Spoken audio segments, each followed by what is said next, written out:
নমস্কার বন্ধু, কেয়া কথা থেকে আমি কেয়া চলে এসেছি আবার একটি দারুণ স্বাদের রেসিপি নিয়ে। আজ দেখাবো একেবারে নতুন ধরনের বেগুন ভাজা। সবাই তো তেলে খুব বেগুন দিয়ে খান, সেই বেগুন ভাজা সবাই খেতে পারে না খুব তেল থাকার জন্য। বেগুন তো তেল টানে খুব, কিন্তু আজ দেখাবো আমি একদম অন্য রকমের। একটা লম্বা বেগুন এনেছি, সেই বেগুন আমি ভালো করে ধুয়ে পরিষ্কার করে গোল গোল করে কেটে রেখেছি। তাতে লবণ হলুদ ভালো করে দিয়ে দিলাম পরিমাণ মতো। আবার দিয়ে দেব একটু লঙ্কার গুঁড়ো, বেশ খেতে ভালো লাগে, আর অল্প চিনির গুঁড়ো। চিনির গুঁড়ো দেওয়ার একটা আলাদা কারণ আছে। তেল দিয়ে বেগুন ভাজলে কি সুন্দর একটা খেতে লাগে। এই চিনির গুঁড়ো দিলে এই তেলবিহীন বেগুনের স্বাদটাও ঠিক অনেকটাই সেরকম থাকবে। 5 মিনিট মাখিয়ে রাখার পর দেখুন বেশ কীরকম জল জল জল জল হয়ে গেছে, জল ছেড়ে দিয়েছে। এরপরে আমি অন্য একটা জিনিস দেখাচ্ছি। একটা চাপটা বাটি নিয়েছি, তাতে 3 চামচ বেসন নিয়ে নিলাম প্রথমে, তারপরে 2 চামচ কর্নফ্লাওয়ার গুঁড়ো, এরপরে লবণ দেব, হলুদ দিয়ে দিলাম, ভাজা মশলার গুঁড়ো আর জিরে গুঁড়ো, একটু লঙ্কা গুঁড়োও দিয়ে দিলাম। ভালো করে মাখিয়ে রাখছি।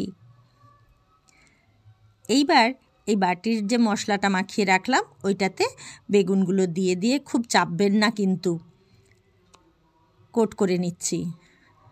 কোট করে নেওয়ার পর একটু ঝেড়ে নেবেন যাতে বেশি জড়িয়ে না থাকে। বেসন বেশি জড়িয়ে থাকলে কীরকম যেন মোটা মোটা লাগবে, যত কম থাকবে ততই ভালো লাগবে। আমি 2-1টা করে দেখিয়ে দিচ্ছি, তারপরে সবগুলো করে নিলাম। এই যে সবগুলো করে নিলাম, 5 মিনিট রেখে দিলাম। 5-7 মিনিট পর দেখবেন বেসনগুলো ভিজে ভিজে উঠেছে। এই সময়ে আমি একটা ফ্রাইং প্যান বসিয়ে খুব হালকা তেল ব্রাশ করে দিচ্ছি।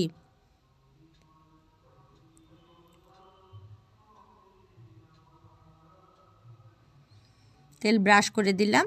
এইবারে আমি গ্যাসটা বাড়িয়ে দিয়ে তেলটাকে ভালো করে গরম করে নেব। গরম করে নেওয়ার পর বেগুনগুলো দিয়ে দিচ্ছি। তখন আবার গ্যাস কমিয়ে দেবেন, কিন্তু সমস্ত বেগুন দিয়ে 5 মিনিটের জন্য ঢাকা দিয়ে দেবেন। 5 মিনিট ঢাকা দেওয়ার পর কিন্তু খুলে দেখবেন। 5 মিনিট পর এসে দেখছি এরকম হয়েছে।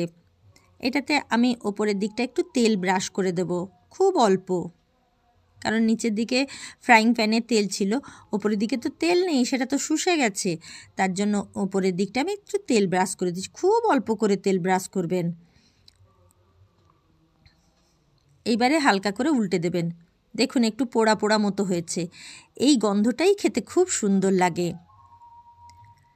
এটা কিন্তু পুড়ে যায়নি, অল্প ওপরের দিকগুলো যে একটু একটু পোড়া পোড়া হয়েছে। আপনারা চাইলে ওটাকে একটু টেনে বের করে দিতে পারেন একটু চামচ দিয়ে।